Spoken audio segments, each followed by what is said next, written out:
এই পতিতালয়ে যে মানুষে যায় জেনা করার জন্য, এটা মনের চাহিদা কিনা? এটাও মনের চাহিদা, এটাও শাহওয়াত। এই যে মদের দোকানে যে যায় মানুষ মদ খাওয়ার জন্য, এটাও মনের চাহিদা। ওরে ভাই, দোকানদারের দোকানে বাকি করি, এই বাকি টাকা না দেওয়ার জন্য চলচাতুরি করা, গলি পরিবর্তন করি হাঁটা, এটাও শাহওয়াত, এটাও মন চাহিদা। কথা কয় না? দাড়ি টাড়ি সব ঠিক আছে, জুব্বা কাব্বা সব ঠিক আছে, হজ করছে, কিন্তু 120 টাকা, 1000-200 টাকা, 10,000-2000 টাকা লাভের উপরে সুদের উপরে টাকা লাগায়, এটাও শাহওয়াত, এটাও মন চাহিদা। এটাও কি আপনাদের এদিকে নাই? আমি আমার এলাকার কথা বলতেছি। জি আমার ভাইয়েরা, দোস্ত আহবাব, এই দাড়ি টাড়িও ঠিক আছে, টুপি টাফিও ঠিক আছে, 5 ওয়াক্ত নামাজও ঠিক আছে, তবলিগ জামাতের চিল্লাও ঠিক আছে, হজও ঠিক আছে, ফির সাহেবের মুরিদও ঠিক আছে, কিন্তু স্ত্রীরেও পর্দা করে না, কন্যাদেরকেও পর্দা করায় না, বেপর্দা বোরকা সারা রাস্তায় নামা, এটাও মন চাহিদা। এটাও কি মন চাহিদা?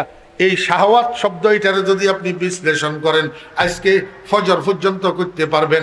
এরকম যত মন চাহিদা আছে, এই মন চাহিদার দরজা দিয়া শয়তান আপনার কাছে আসি আপনারে মন চাহিদাগুলা পূরণ করায়।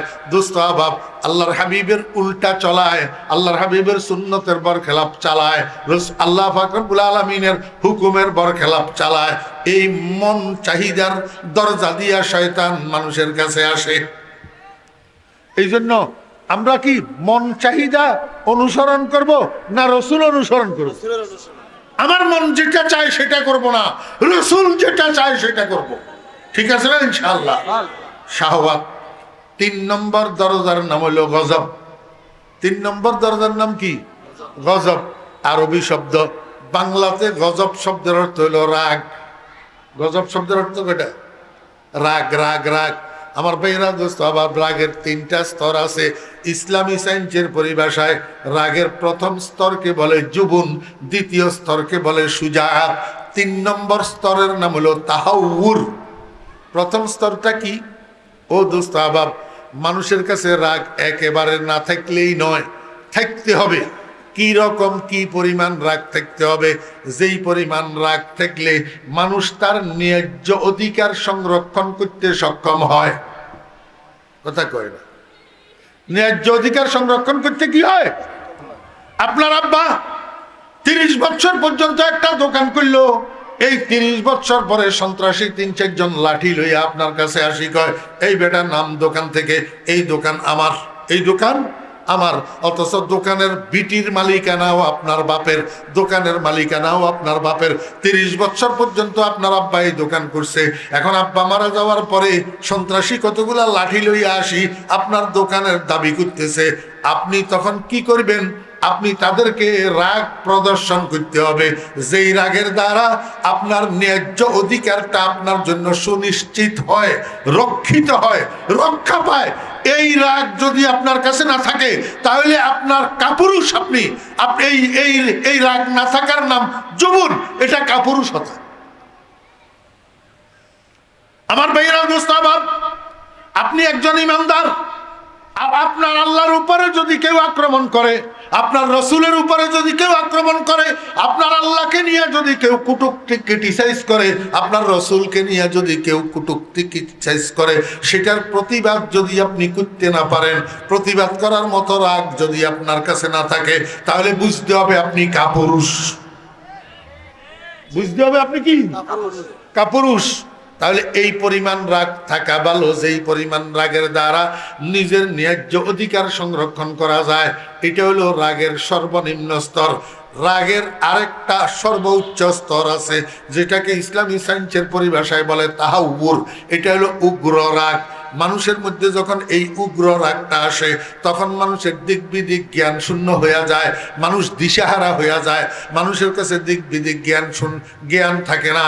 ও ভাইরা দোস্ত বাপ, রাগের বশীভূত হইয়া অনেক সময় নিজের ছেলেকে নিজে মেরে ফেলে, নিজের মেয়েকে নিজে মেরে ফেলে, রাগের বশীভূত হইয়া বউয়েরে মারে, রাগের বশীভূত হইয়া মা বাপের গায়ে হাত উঠায়, রাগের বশীভূত হইয়া নিজের ঘরের সরঞ্জাম গুলাকে ভাঙ্গিয়া চুরমার করে ফেলে, একটু পরে আবার শর্মিন্দা হয়, রাগের বশীভূত হইয়া বিনা দোষে স্ত্রীর তালাক দিয়া দে। বিনা দোষে স্ত্রীর কি দে? এই তুই কিসের সুইসাব? তুই কিসের দরবেশ? কিসের আল্লাহওয়ালা? কিসের আল্লাহওয়ালাদের দরবারে দরবারে গুরস তুই, যদি শরঈ কোন দোষ ছাড়া তুই বউ তালাক দেস, শরঈ কোন দোষ ছাড়া, প্রকৃত বউয়ের কোন দোষ ছাড়া যদি তুই বউ তালাক দেস, তুই আল্লাহওয়ালা নয়, তুই শয়তান। কিয়ামতের ময়দানে আল্লাহ পাকের কাঠগড়ায় দাঁড়াইতে হবে তোর। আমাদের দেশে মানুষ কয়েক লোকগুলো আছে, বউয়ের লগে ঝগড়া করি, পট করি বউয়ের 3 তালাক দে, এরপরে যখন রাগ চলে যায় এবার শর্মিন্দা হয়, এবার আলেম ওলামার কাছে হুজুর রাগের মাথায় কইছি, হুজুর আমার বউকে ঠিক করেই দেন। আপনাদের হিন্দি নাই? আসেনি? আমার একটু বুঝে থাকলে বলুন না, এই রাগ বালানি, এই রাগ বালানা।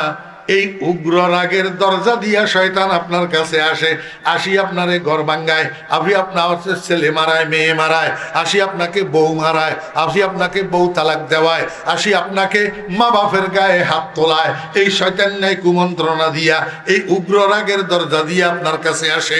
আমার ভাইয়েরা, এই জন্য উগ্র রাগটাকে কন্ট্রোল করতে হবে। উগ্র রাগের দরজা দিয়া শয়তান যেন আমার কাছে না আসে।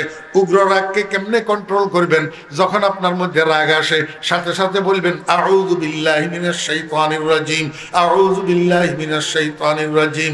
ঘন ঘন করে আউযু বিল্লাহ পড়বেন, দেখবেন রাগ ঠান্ডা হয়ে যাবে। এতেও যদি কাজ না হয়, যেখানে দাঁড়াইছেন দাঁড়ানো অবস্থায় রাগ আসছে, সাথে সাথে বসি যান, রাগ ঠান্ডা হয়ে যাবে। বসা অবস্থায় রাগ আসছে, সাথে সাথে শুইয়া যান, রাগ ঠান্ডা হয়ে যাবে। অথবা যখন রাগ আসছে তাড়াতাড়ি করে ওযু করেন, ওযু করেন, ওযুর দ্বারা আপনার রাগ ঠান্ডা হয়ে যাবে। এতে করিও যদি রাগ ঠান্ডা না হয়, ওযু করি নামাজের মুসল্লায় দাঁড়াইয়া যান, 2 রাকাত নফল নামাজের নিয়ত করেন, দেখবেন আর রাগ থাকবে না, রাগ আর থাকবে না। এই রাগের দরজা দিয়ে আমার ভাইয়েরা শয়তান আমাদের কাছে আসি আমাদেরকে ধোঁকা দেয়। এই রাগের মিডিয়াম স্তর যেটা, রাগের মিডিয়াম স্তর যেটা, এটাকে বলে সুজাত, অর্থাৎ বীরত্ব। বর্তমান যুগে কিছু জালেম আছে, জালেম, এই জালেমের গোষ্ঠী দুর্বলের উপরে অত্যাচার করার বীরত্ব মনে করে। দুর্বলের উপরে অত্যাচার করা, সবলের পক্ষে দুর্বলের উপরে অত্যাচার করা, এটা কোনো বীরত্ব নয়, এটার নাম জুলুম। এটার নাম কি? জুলুম। কোন জালেম দুনিয়াতেও ছাড় পায় নাই, আখিরাতেও ছাড় পাবে না। অদস্ত যার যাই করেন জুলুম করবেন না, আর যাই হবেন জালেম হবেন না। জালেম দুনিয়াতেও ছাড় পায় না, আখিরাতেও ছাড় পায় না। কয়টা দরজা? 3টা। 1 নম্বর দরজার নাম গাফলত, অলসতা, উদাসীনতা। 2 নম্বর দরজার নাম শাহওয়াত, মনোকামনা। 3 নম্বর দরওয়াজার নাম গজব, উগ্র রাগ। কয়টা দরজা? আল্লাহর হাবিব জনাব রাসূলুল্লাহ সাল্লাল্লাহু আলাইহি ওয়াসাল্লাম বলেন, সালাসাতু আবওয়াবিন ইয়াদখুলু মিনহা শাইতানু আলাল আবদ, আল গাফলাতু ওয়াশ শাহওয়াতু ওয়াল গজব, আও কামা ক্বালা নবী আলাইহিস সালাতু ওয়াস সালাম। বাধ্য করে। দেখেন যেই ছেলেটা লেখাপড়ার প্রতি মনোযোগী না, বাসায় লেখাপড়া করে না, তা আব্বাই ওইটাকে 4,000, 5,000, 6,000, 7,000 টাকা দিয়া একটা হোস্টেলওয়ালা শিক্ষা প্রতিষ্ঠানে ভর্তি করায়। কিওয়ালা? হোস্টেলওয়ালা। কেন? যে হোস্টেলের মধ্যে 8-10টা ছাত্র যখন লেখাপড়া করবে, তাদের দেখায় দেখায় এই পোলাটাও কিছু লেখাপড়া করবে। জি আচ্ছা, আরো একটা উদাহরণ আমি আপনাদেরকে একটু বুঝাই। আপনাদের এলাকায় মসজিদের মধ্যে কোথাও ধূমপান নিষেধ লেখা থাকে? কথা কয় না, কথা বুঝেন, ভাষা বুঝেন। মসজিদের মধ্যে ধূমপান নিষেধ লেখা থাকে? কিন্তু মসজিদের মধ্যে কেউ ধূমপান করে? বাসের মধ্যে ধূমপান নিষেধ লেখা থাকে? জি, এখন বর্তমানে হয়তো কম থাকে, এক সময় তো বাসের মধ্যে লেখা থাকতো যানবাহন আইনের 93 ধারা, যানবাহনে ধূমপান করা নিষেধ, যানবাহনে ধূমপান করলে যানবাহন থেকে নামিয়ে দিন। আপনারা মনে হয় কেউ দেখেন নাই? জি, এই সাক্ষী হইল তো। তাহলে বোঝা গেল যানবাহনের মধ্যে ধূমপান নিষেধ লেখা থাকে। এরপরেও বাসে ধূমপান হয় কি হয় না? হয়।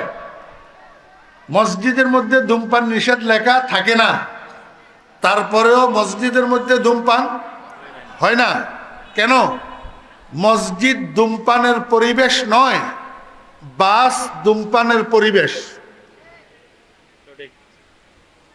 এবার বুঝেন, এই ধূমপানের পরিবেশটা মসজিদের মধ্যে হয় না কেন, বাসের মধ্যে হয় কেন? দেখেন, মসজিদের মধ্যে একজন ইমাম থাকে, একজন মুয়াজ্জিন থাকে, আর কিছু মুক্তাদি থাকে। বাসের মধ্যেও একজন ইমাম থাকে, একজন মুয়াজ্জিন থাকে, আর কিছু মুক্তাদি থাকে। আপনারা আমাকে বলেন হুজুর বুঝাই দেন, বুঝলাম না। ইমাম শব্দের অর্থ কি? না, ইমাম শব্দের অর্থ হলো সামনের মানুষ। আরে আবিধানিক অর্থ বলেন, ইমাম শব্দের অর্থ সামনের মানুষ। ইমাম শব্দের অর্থ কি? যদি আমার ভুল হয় আলেমেরা বলেন। ইমাম শব্দের অর্থ সামনের মানুষ। মসজিদের ইমাম সাহেবকে ইমাম বলে কেন? উনি সবার সামনে থাকে। তো বাসের ড্রাইভার কোথায় থাকে? পিছনে। সামনের মানুষ না? তো এই অর্থে ড্রাইভারও ইমাম না? আচ্ছা, মুয়াজ্জিন শব্দের অর্থ কি? আহ্বানকারী। মুয়াজ্জিন শব্দের অর্থ কি? আহ্বানকারী, যে মানুষেরা ডাকে হাইয়া আলাস সালাহ, নামাজের জন্য আসো আসো, ডাকেনি? তো বাসের হেল্পাররা কি করে? কুমিল্লা কুমিল্লা কুমিল্লা কুমিল্লা কুমিল্লা, চট্টগ্রাম চট্টগ্রাম চট্টগ্রাম, ডাকেনি? তাহলে আহ্বান করার অর্থে মসজিদেরটা যেরকম মুয়াজ্জিন, বাসেরটাও কি মুয়াজ্জিন। তাহলে ওইখানেও একজন ইমাম আছে, এখানেও একজন ইমাম আছে, ওইখানেও একজন মুয়াজ্জিন আছে, এখানেও একজন কি আছে? মুয়াজ্জিন আছে। মুক্তাদি শব্দের অর্থ হলো অনুসারী। কথা কয় না? মুক্তাদি শব্দের অর্থ কি? অনুসারী। তো মসজিদের মধ্যে মুক্তাদি যারা, এরা ইমাম সাহেবের অনুসরণ করে। ইমাম সাহেব আল্লাহু আকবার কই রুকুত গেলে পিছনেওয়ালারাও রুকুত যায়। ইমাম সাহেব সামি আল্লাহু লিমান হামিদা বলে রুকুত থেকে উঠলে পিছনেওয়ালারাও রুকুত থেকে উঠে, মানে অনুসরণ করে। তো বাসের মধ্যে যারা যাত্রী থাকে, এরা কি ড্রাইভার যেদিকে যায় যাত্রীরা আরেক দিকে যায় না? এদিকেই যায়। তাহলে অনুসরণ করে না? তাহলে এই অর্থে যাত্রীরা মুক্তাদি। মুসল্লি বলিয়েন না, মুসল্লি বললে গুনাহ হবে। মুক্তাদি, অনুসারী। তাহলে এবার বুঝে থাকলে বলুন, এখানেও তিনজন, সেখানেও তিনজন, একজন ইমাম, একজন মুয়াজ্জিন, একজন মুক্তাদি, একজন বা একাধিক মুক্তাদি। এখন মসজিদের ইমাম সাহেব জীবনেও কোনোদিন মুয়াজ্জিন সাহেবের কয় না, এই মুয়াজ্জিন সাহেব একটা সিগারেট ধরা। আপনাদের এলাকার মসজিদের ইমাম সাহেবেরা কয়নি? কয় না। আর মসজিদের মুয়াজ্জিনেরা ইমামের ছাত্র হয় না। সব মসজিদের মুয়াজ্জিনেরা ইমামের কি না? ছাত্র না। ইমাম সব মুয়াজ্জিনের ওস্তাদ না। কিন্তু বাসের ইমাম সাহেব যিনি, উনারে হেল্পারে ওস্তাদ সম্বোধন করে। কথা কয় না? ওস্তাদ কয়নি? ড্রাইভারের কি কয়? ওস্তাদ কয়। এখন ওস্তাদ কত বেয়াদব, এবারে দেখতে পারেন ওস্তাদের গাড়ি সারি পোস্ট অফিস থেকে 1 কিলোমিটার যাইতে না যাইতে সাগরিদের কয়, আরে চল্লা একটা সিগারেট ধরা। কয়নি না? কয় না? এখন সাগরিদ কত বেয়াদব, এবার চিন্তা করেন। সাগরিদের সিগারেট ইয়া ধরাই মনে মনে চিন্তা করে, আমার ওস্তাদ তো হাত পাও ছাইরটা ব্যস্ত, ঠিক না বেঠিক? ড্রাইভারের হাত পাও চারোটা ব্যস্ত না, না অবসর? আমি ড্রাইভার, তো আমিও তো ড্রাইভার, আমি তো আমার নিজের গাড়ি নিজে চালাই। ড্রাইভারের হাত পাও চারোটা ব্যস্ত। এখন সাগরিতে মনে মনে চিন্তা করে, এত বড় লম্বা সিগারেট এটা, আমার ওস্তাদে ফুরাটা কেমনে টানবে, আমার নাম তো এমনিই হেল্পার, ওস্তাদের একটু হেল্প করি। তো সিগারেটের 3 ভাগের 1 ভাগ সাগরিতে টানে আর 2 ভাগ ওস্তাদের দে। কথা কয় না যে? এবারে পিছনে বসা অনুসারীরা, মুক্তাদিরা যখন দেখে ওমা ইমাম সাহেবেও টানে, মুয়াজ্জিন সাহেবেও টানে, তো আমরা আর কি দোষ করছি, আমরাও একটা একটা দরাই। এই করেই বাসের মধ্যে এই ধূমপানের পরিবেশ তৈরি হয়। কথা বুঝছেন না বুঝেন না? পরিবেশে মানুষকে অনেক কিছু করতে কি করে, বাধ্য করে। এই জন্য আপনারা যারা মনোযোগ সহকারে শুনতে চান 2-4টা কথা, তাহলে এখানে এই শোনার পরিবেশ তৈরি করতে হবে। পরিবেশ হইল যার যার সামনে যেই খালি জায়গা আছে এইটা পূরণ করি, সামনের দিকে আসি, গায়ে গায়ে লাগি, সুন্নত মোতাবেক বসতে হবে।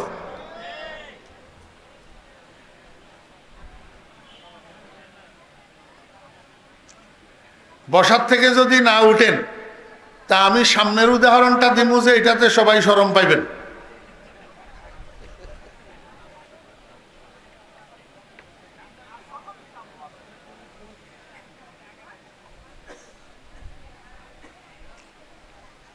আল্লাহ মাশাআল্লাহ, মোটামুটি মজলিসটা এবার সুন্নত মোতাবেক হয়েছে। আপনারা আগেই বসছেন, এবার সবাই আমার চেহারার দিকে তাকান। মোবাইল আসেনি কারো হাতে? জি, যতক্ষণ বয়ান শুনবেন মোবাইল টিপাটিপি করা যাবে না, এদিক সেদিক তাকানো যাবে না, দুইজনে ফুডুর ফুডুর ফুডুর ফুডুর কথা বলা যাবে না। আমার চেহারার দিকে তাকাই, অল্প 2-4টা কথা শুনেন, কোনো বিক্ষিপ্ত আলোচনা না।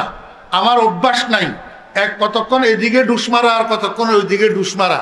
শুরু থেকে শেষ পর্যন্ত একটা বিষয়ের উপরে আলোচনা, একটা বিষয়ের উপরে ফিনিশিং। আল্লাহ সুবহানাহু ওয়া তাআলা কোরআন শরীফের মধ্যে ইরশাদ করেন, ওয়ালা তাত্তাবিউশ শাইতান ওয়ালা তাত্তাবিউ খুতুওয়াতিশ শাইতান ইন্নাহু লাকুম আদুউম মুবিন। মাহফিলের নাম কি? মাহফিলের নাম তাফসীরুল কোরআন মাহফিল। এই মাহফিলটা তাফসীরুল কোরআন মাহফিল নামে সার্থক হবে যদি কোরআনের একটা আয়াত অনুবাদ, ব্যাখ্যা, বিশ্লেষণ কিছু হইলেও বুঝি উঠতে পারেন, তখন মাহফিলটা সত্যিকার অর্থে তাফসীরুল কোরআন মাহফিল হবে।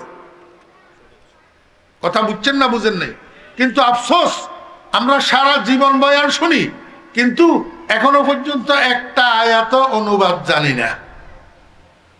কারণ মনোযোগ সহকারে শুনি না, আর কোরআন শরীফ শুদ্ধ পড়তে তো পারিই না। এখন এই কথাটা কইলেও আজকের যুগের মানুষের মনে কষ্ট, ফোলাফাইন কতগুলো আমার উপরে মনে কষ্ট। আমি কোরআন শুদ্ধ পড়ার কথা বলি কেন? দোস্ত, আমরা যেই কোরআন পড়ি এই কোরআন হইল হরে কর কমবাজি বা মার্কা তেলাওয়াত। হরে কর,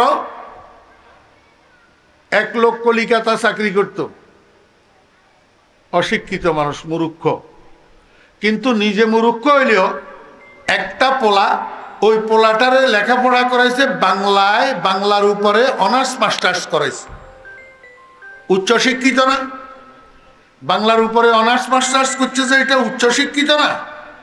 এখন একবার কলিকাতা থেকে বাপ বাড়িতে আসছে, তো দুপুরে খানা খাওয়ার জন্য বাপ বেটা দুজন একসাথে বসছে।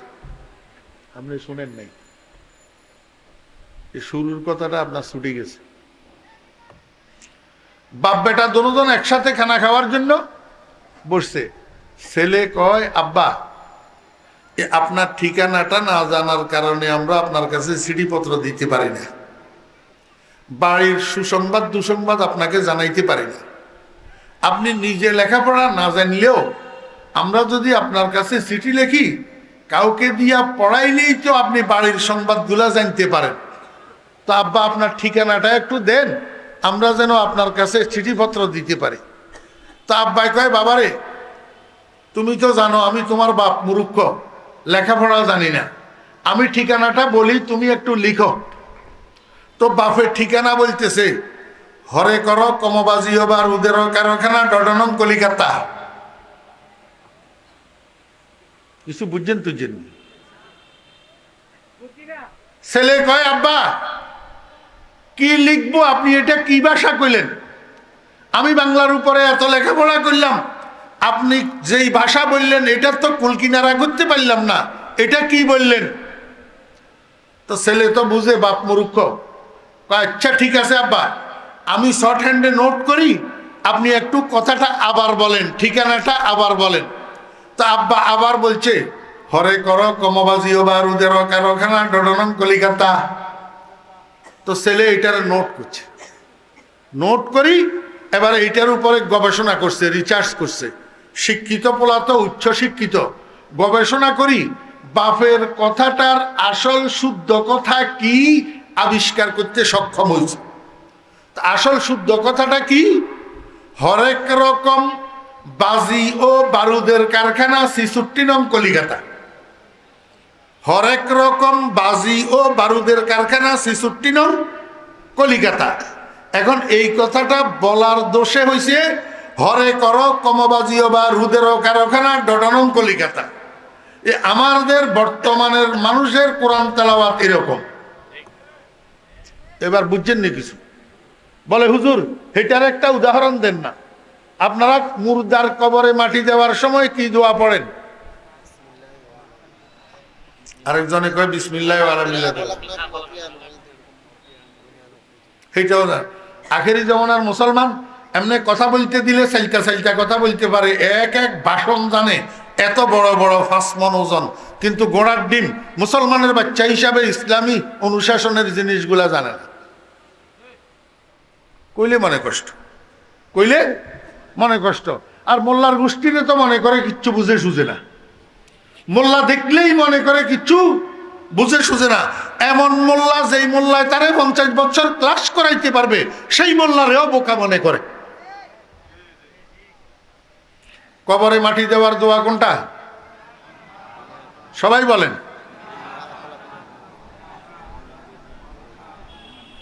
মিনহা খালাকনাকুম ওয়া ফিহা নুঈদুকুম ওয়া মিনহা নুখরিজুকুম তারাতান উখরা। এই দোয়াটা আসলে কোরআন শরীফের একটা আয়াত, সূরা তাহার আয়াত। আমাদের নবীজি এটাকে দোয়া হিসাবে কবরে মাটি দেওয়ার সময় পড়ছেন। এই জন্য নবীজির সুন্নত পালনার্থে নবীজির উম্মতেরাও পড়ে, কিয়ামত পর্যন্ত পড়বে। ঠিক আছে নি? আরে মনোযোগ আসেনি? এটা কোরআন শরীফের কি আয়াত।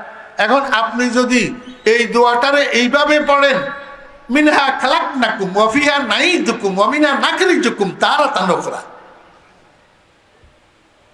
হইছে নি? হইছে? এই ছোট বাচ্চারা, যুবকেরা, তরুণেরা, তোমরা মাদ্রাসায় পড়ার দরকার নেই, স্কুল কলেজে পড়ো, কিন্তু বেটা কোরআন শরীফ তো পড়তে জানোস।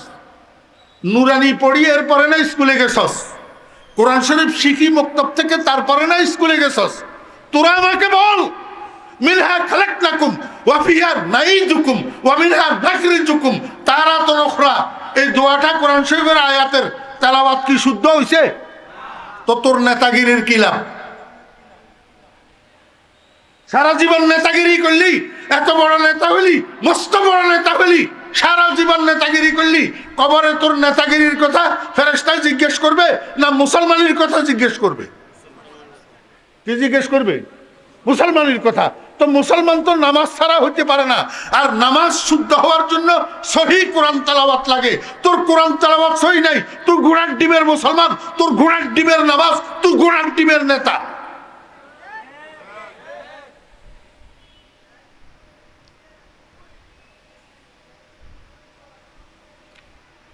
अपने भी खफा मुझसे है बेगाना बिना खुश, अपने भी खफा मुझसे है बेगाना बिना खुश, मैं ज़हर हलाहल को कभी कहना से का कन।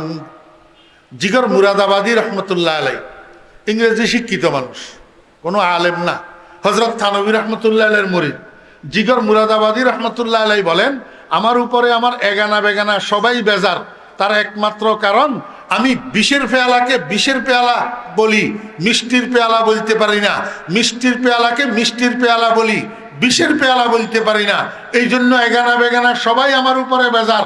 আজকের যুগটা বিষের পেয়ালারে যদি মিষ্টির পেয়ালা বলতে পারে সেই মানুষটা রাইট, আর যে বিষের পেয়ালারে বিষের পেয়ালা বলে সেই মানুষটা রং। আমি তো অন্যায় কিছু বলতেছি না, আমি তো বলতেছি তুমি যাই হও না কেন মুসলমান হিসাবে তোমাকে কোরআনে করিমের তেলাওয়াত শুদ্ধ করতে হবে, ফরজে আইন, ফরজে আইন। আর যদি তোমার কোরআনে কারীমের তেলাওয়াত শুদ্ধ না থাকে, আমি মুসলিম লিডার হিসাবে তোমাকে মানি না, তোমাকে গণি না, তোমাকে মূল্যায়ন করি না।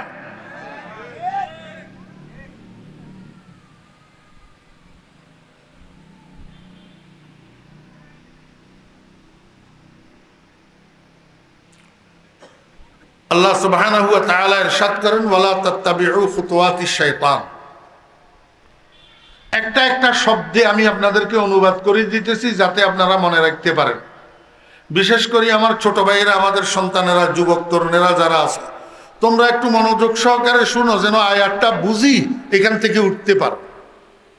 ওয়ালা তাত্তাবিউ, সিগা জমা মুজাক্কারে হাজির, বহস নহি হাজির মারুফ।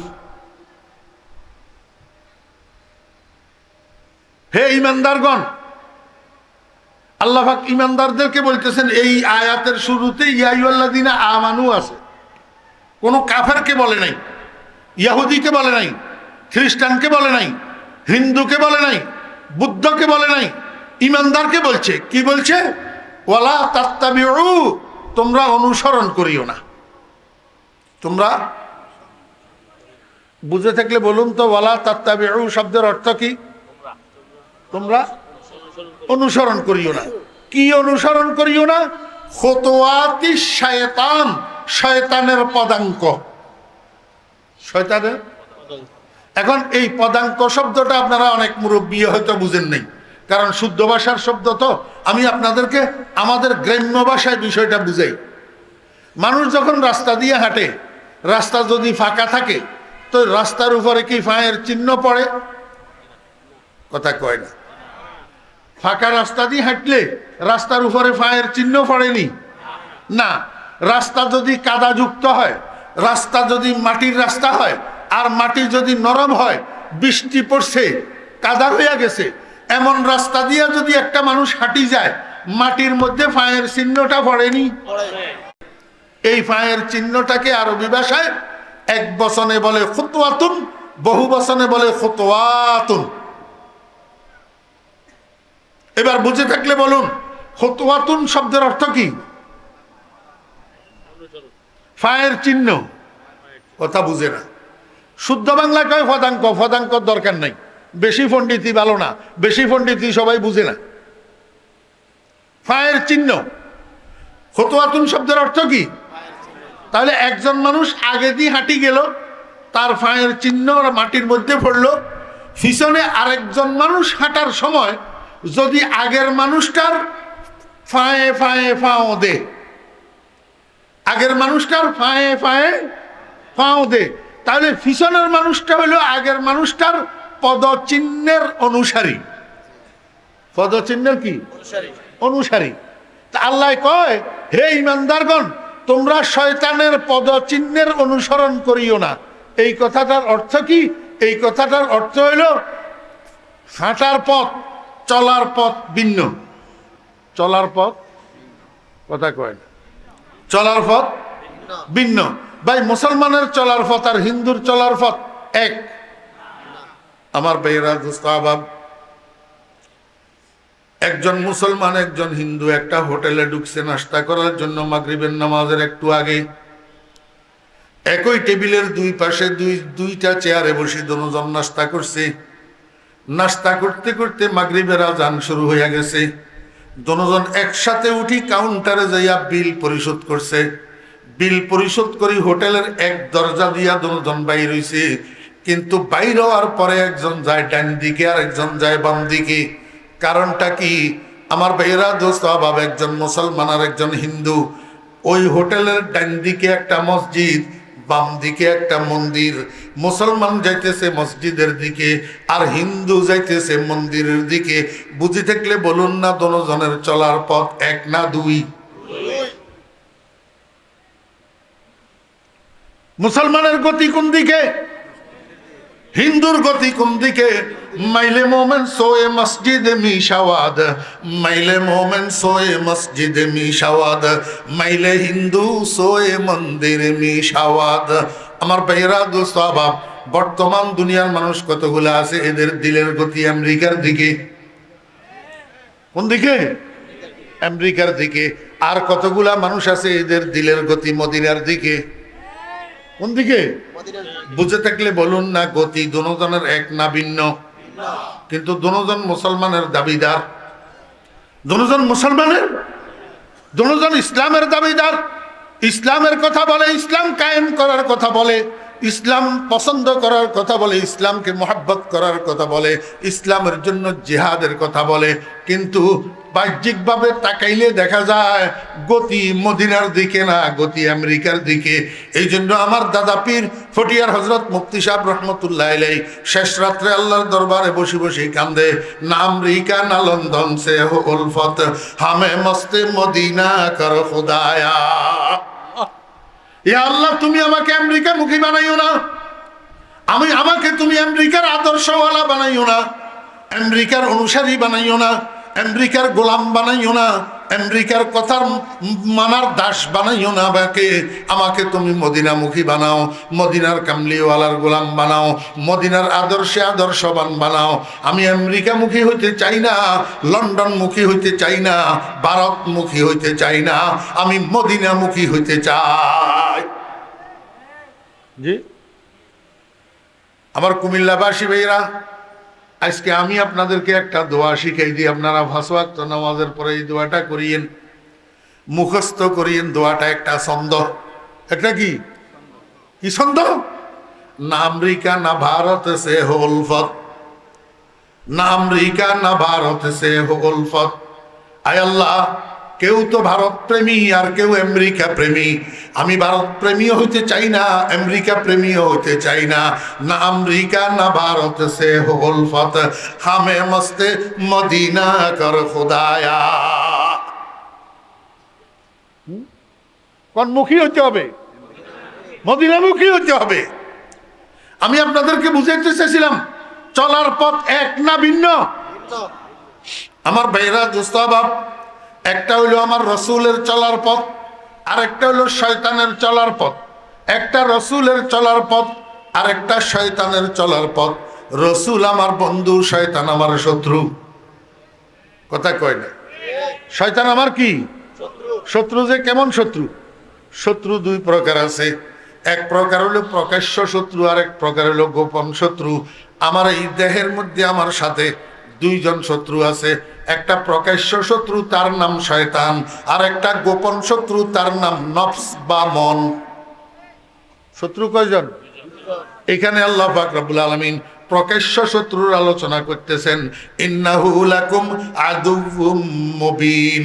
হে দুনিয়ার মানুষেরা, শয়তান যেই পথে চলে, শয়তান যেই পথে হাঁটে, শয়তানের চলার পথে তুমি পথিক হইও না, শয়তানের চলার পথে তুমি হাঁটিও না, শয়তানের অনুসরণ করিও না।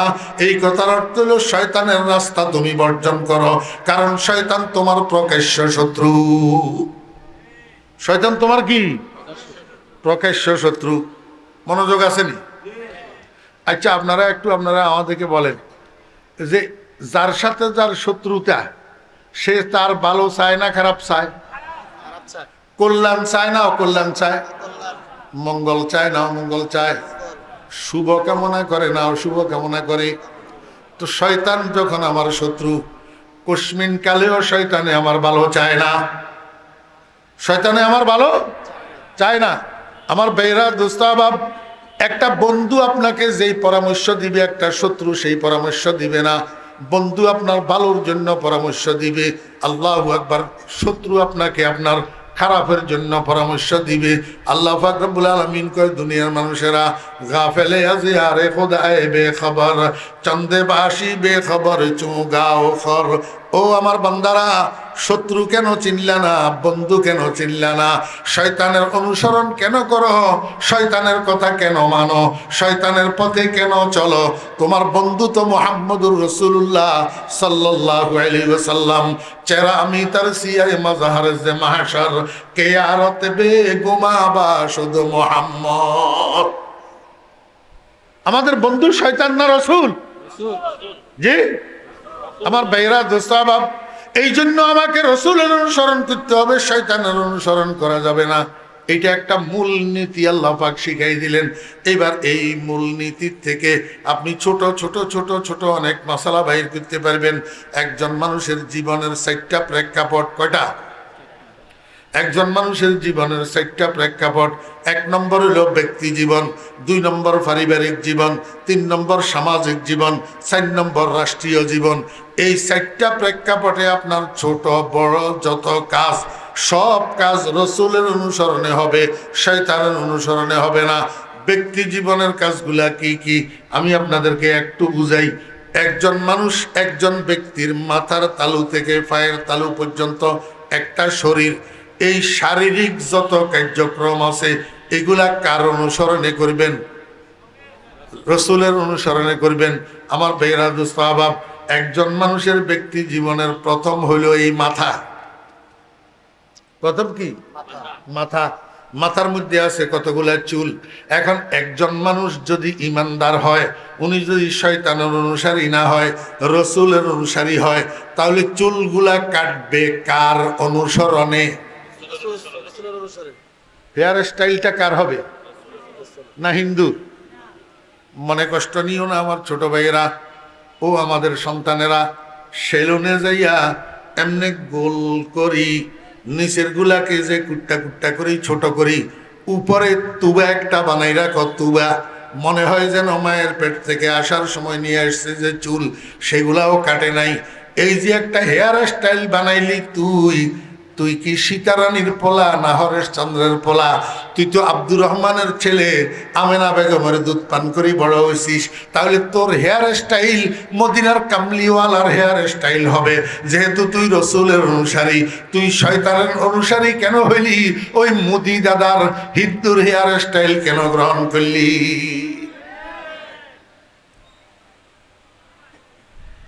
এর চেয়ে সুন্দর করি চোখে আঙ্গুল দিয়ে বুঝানোর ক্ষমতা আর আমার কাছে নাই। হেয়ার স্টাইল হবে কার? রসুলের। আমার ভাইয়েরা, দোস্ত আহবাব, আমাকে একটু বুঝেই বলুন, রসুল আকরাম সাল্লাল্লাহু আলাইহি ওয়াসাল্লামের মাথা মোবারক হাঁটায়, চলায়, উঠায়, বসায়, খাওয়ার সময়, বাথরুমে ঢুকার সময় আবৃত থাকতো না খোলা থাকতো? হ্যাঁ, বুঝি বলেন, বুঝি বলেন। রাসূলুল্লাহ সাল্লাল্লাহু আলাইহি ওয়াসাল্লামের মাথা মুবারক সবসময় আবৃত থাকতো না খোলা থাকতো? এখন আমরা মুসলমানের সন্তানেরা মাথা খোলা লইয়া হাঁটি না আবৃত করি হাঁটি? হ্যাঁ, যারা আবৃত করি হাঁটে তাদেরকে আরো তিরস্কারের চোখে দেখি, তাদেরকে টিটকারি করি, মোল্লা কইয়া সম্বোধন করি, জঙ্গি কইয়া সম্বোধন করি, মৌলবাদী কইয়া সম্বোধন করি। অনেক সময় শালা দুলাভাইরা, সুফি সাহেব কইয়া সম্বোধন করি, টিটকারি করি, যাদের মাথায় টুপি থাকে।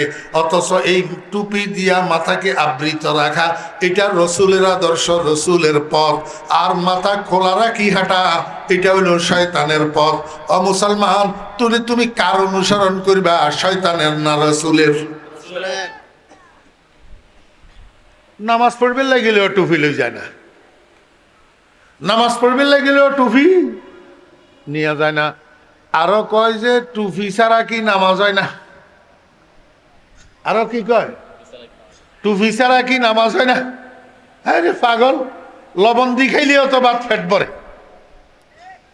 তো তুই খাসির মাংস তো আজকা।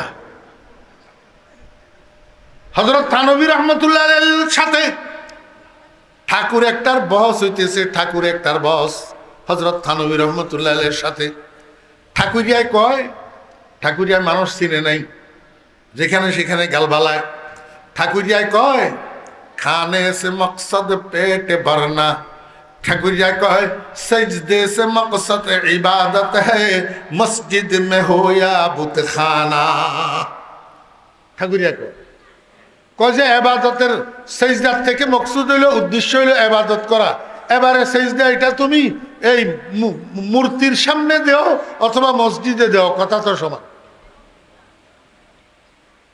দেখছেন নি, সেজদে সে মকসদ ইবাদত হ্যায়, মসজিদ মে হো ইয়া বুতখানা। সেজদার উদ্দেশ্য উপাসনা করা, মসজিদের মধ্যে হোক আর মূর্তির সামনে হোক, বুতখানায় হোক। হযরত থানভী রহমতুল্লাহ আলাইহি একটা হাসানে, তুই এটা নেই বুঝছ। হযরত থানভী রহমতুল্লাহ আলাইহি এবার কয় খানে সে মকসদ পেট ভরনা, রুটি সে হোয়া পায়খানা। তাহলে খানার উদ্দেশ্য তো পেট ভরা, এটা রুটির দ্বারাই হইতে পারে, পায়খানার দ্বারাই হইতে পারে। তুই পায়খানা খাইয়া পেট ভরা,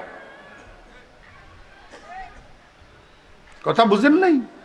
কয় টুপি না হলে কি নামাজ হয় না? আরে টুপি না হলে নামাজ হয়, কিন্তু রসুলের সুন্নত আদায় হয় না। নবীজি মাথা খোলা রাখি চলতেন না, মাথার খোলা রাখি নামাজ পড়তেন না, মাথা খোলা রাখি খানা খাইতেন না, মাথা খোলা রাখি বাথরুমে যাইতেন না। তুই সেটার অনুসরণ করবি না।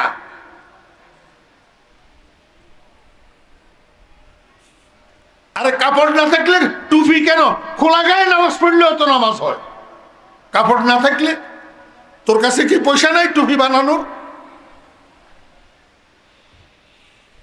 আমার ভাইরা, দোস্ত আবাব, একটা পয়েন্ট যদি আমি আলোচনা করতে যাই অনেক সময়ের দরকার। আমি আপনাদেরকে বুঝাইতে চেয়েছিলাম ব্যক্তি জীবনের যত ছোট ছোট বড় বড় কাজ সবগুলা রসুলের অনুসরণে হবে। পারিবারিক জীবনের ছোট ছোট বড় বড় যত কাজ সবগুলা রসুলের অনুসরণে হবে। কার অনুসরণ? রসুলের অনুসরণে। এমনিভাবে সামাজিক যত বড় বড় ছোট ছোট কাজ রসুলের অনুসরণে হবে। রাষ্ট্রীয় যত বড় বড় ছোট ছোট কাজ সব রসুলের অনুসরণে হবে। কারণ আল্লাহ বলছেন ওয়ালা তাত্তাবিউ খুতুওয়াতিশ শাইতান, হে ঈমানদারগণ তোমরা শয়তানের পদচিহ্নের অনুসরণ করিও না, অর্থাৎ শয়তানের পথের প্রতীক হইও না, শয়তানের রাস্তায় হাঁটিও না, তোমরা রসুলের রাস্তার অনুসরণ করো। এই পর্যন্ত এক কথা শেষ। কতটুক মনে রাখতে পারবেন জানি না। এইবার আসেন, এই যে আমরা রসুলের আদর্শ অনুসরণ করি না, রসুলের আদর্শ অনুসরণ করি না, এটার কারণ কি? এটার কারণ হইল শয়তান আমাদের কাছে আসি আমাদেরকে কুমন্ত্রণা দেয়। আমাদেরকে কি দে? মসজিদের দিকে যাচ্ছা, কন্ডে যাইতাম, কয় এখন কিছু কিছু অন্ধকার হয়েছে, মাগরিবের নামাজ হয়ে গেছে, এই হালকা অন্ধকারের ভিতরে মদ কোন দোকানে বিক্রি করে, গাঁজা কোনখানে পাওয়া যায় সেখানে যা, সেখানে যা। শয়তানে আসি কি করে? কুমন্ত্রণা দে। আমার ভাইরা, দোস্ত আবাব, আমি রসুলকে জিজ্ঞাসা করলাম, ইয়া রাসূলুল্লাহ, শয়তান যেই দরজা দিয়ে আমার কাছে আসে সেই দরজাটা যদি আমি বন্ধ করে দিতে পারি তাহলে তো শয়তান আর আমার কাছে আসতেও পারবে না, আমাকে কুমন্ত্রণাও দিতে পারবে না, শয়তানের অনুসরণও করাইতে পারবে না, আপনার নাফরমানিও করাইতে পারবে না, আল্লাহর হুকুমের নাফরমানিও করাইতে পারবে না। ইয়া রাসূলুল্লাহ, শয়তান যে আমার কাছে আসে সেই দরজাগুলা কয়টা এবং কি কি? আল্লাহর হাবিব জনাব রাসূলুল্লাহ সাল্লাল্লাহু আলাইহি ওয়াসাল্লাম বলেন, সালাসাতু আবওয়াবিন ইয়াদখুলু মিনহা শাইতানু আলাল আবদ। তিনটা দরজা আছে। কয়টা দরজা? সবাই বলেন, কয়টা দরজা? This is the important point. আমার আজকের আলোচনার মুখ্য উদ্দেশ্য হইল এই তিনটা দরজা বয়ান করা। মানুষের কাছে শয়তান আসি মানুষকে কুমন্ত্রণা দেয়, মানুষকে শয়তানে নিজের অনুসারী বানায়।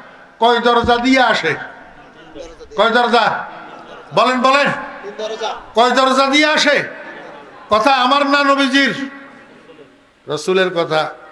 ক্বালান নবী সাল্লাল্লাহু আলাইহি ওয়াসাল্লাম, সালাসাতু আবওয়াবিন ইয়াদখুলু মিনহা শাইতানু আলাল আবদ।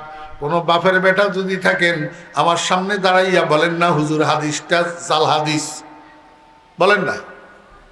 কোন বাপের বেটার হিম্মত যদি থাকে দাঁড়াই বলেন না আমার সামনে হাদিসটা জাল হাদিস।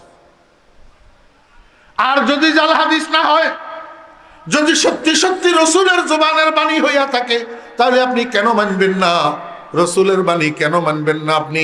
আল্লাহর হাবিব জনাব রাসূলুল্লাহ সাল্লাল্লাহু আলাইহি ওয়াসাল্লাম বলেন, তিনটা দরজা দিয়া মানুষের কাছে শয়তান আসে। এক নম্বর দরজার নাম হলো আল গাফলাতু। এক নম্বর দরজার নাম কি? আল গাফলাতু। আরবি শব্দ। গাফলত শব্দের অর্থ কি? গাফলত শব্দের অর্থ হলো উদাসীনতা মিশ্রিত অলসতা। উদাসীনতা মিশ্রিত।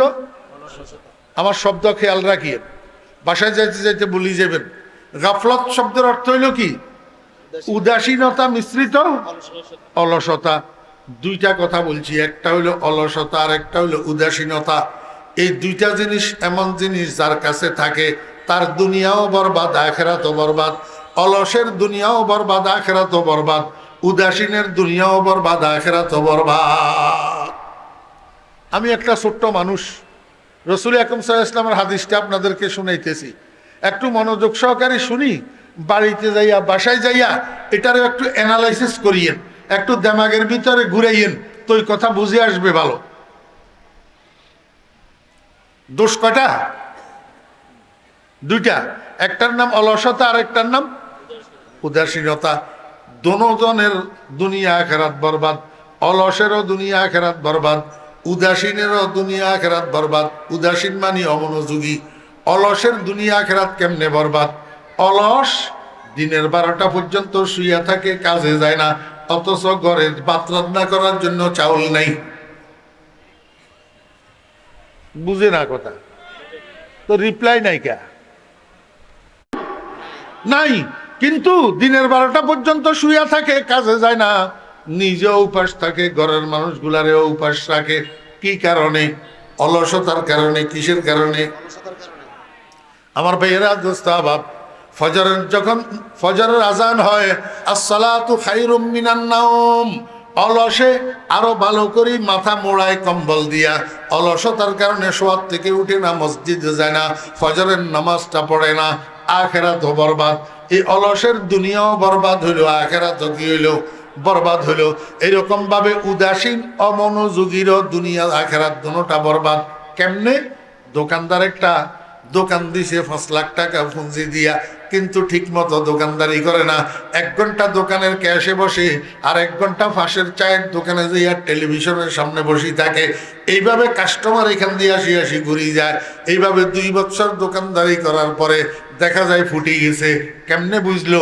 মহাজন তার কাছে যেই বকেয়া টাকা পাবে, সেই বকেয়া টাকার সমপরিমাণ মাল তার দোকানের তাকে নাই।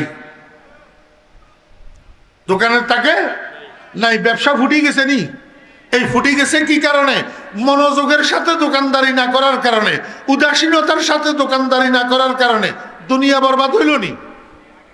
জি আমার ভাইয়েরা, মুস্তাহাব নামাজি মানুষ সে আল্লাহু আকবার, নামাজের নিয়ত বানছে, গেছে গা ডুবাই, গেছে গা বাজারে, গেছে গা খেতে। এখন ঠিক মতো না সুবহান রাব্বিয়াল আযীম আছে, না ঠিক মতো সুবহান রাব্বিয়াল আলা আছে, না ঠিক মতো দরুদ শরীফ আছে, না ঠিক মতো তাশাহুদ আছে, না ঠিক মতো দোয়ায়ে কুনুত আছে। শুধু উঠক বৈঠক লেফট রাইট করে, কিন্তু নামাজের মধ্যে তার মন নাই। বুঝে থাকলে বলুন না, তার নামাজটা হইল কিনা? তো নামাজ যদি না হয়, তাহলে আখিরাত বরবাদ হইল কিনা? এই আখিরাত যে বরবাদ হইল কিসের কারণে? উদাসীনতার কারণে, অমনোযোগিতার কারণে। এই জন্য অলস এবং উদাসীন, অলস এবং অমনোযোগী, এই 2 প্রকার মানুষের দুনিয়াও বরবাদ, আখিরাতও বরবাদ। এই অলসতা আর উদাসীনতা দোনোটার সমষ্টিগত নাম হইল গাফলত। মনোযোগ নেই। অলসতা আর উদাসীনতা দোনোটার সমষ্টিগত নাম কি? গাফলত। আল্লাহর হাবিব জনাব রাসূলুল্লাহ সাল্লাল্লাহু আলাইহি ওয়াসাল্লাম বলেন, শয়তান এমনি গাপটি মারি থাকে। শয়তান খালি অলস মানুষের দেখা পায়নি, উদাসীন মানুষের দেখা পায়নি, চট করে তার কাছে যায়, যাইয়া তারে কুমন্ত্রণা দেওয়া শুরু করে। এই কুমন্ত্রণা দিয়া তারে নামাজের থেকে ফিরাই রাখে, রোজার থেকে ফিরাই রাখে, কোরআন তেলাওয়াত থেকে ফিরাই রাখে, জিকিরের থেকে ফিরাই রাখে, দরুদ শরীফের থেকে ফিরাই রাখে, দান সৎকার থেকে ফিরাই রাখে। এই যে গুনাহগুলা তারে দিয়া শয়তানে করায়, কোন দরজা দিয়া ঢুকলো? গাফলতের দরজা দিয়া, অলসতার দরজা দিয়া, আর উদাসীনতার দরজা দিয়া। এর চেয়ে বেশি বিশ্লেষণ করার হাতে সময় নেই, কথা বুঝছেন?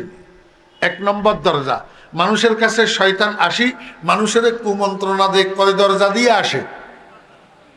কথা কয় 3 দরজা দিয়ে। 1 নম্বর দরজার নাম গাফলত। গাফলত মানে অলসতার উদাসীনতা। 2 নম্বর দরজার নাম হইল শাহওয়াত।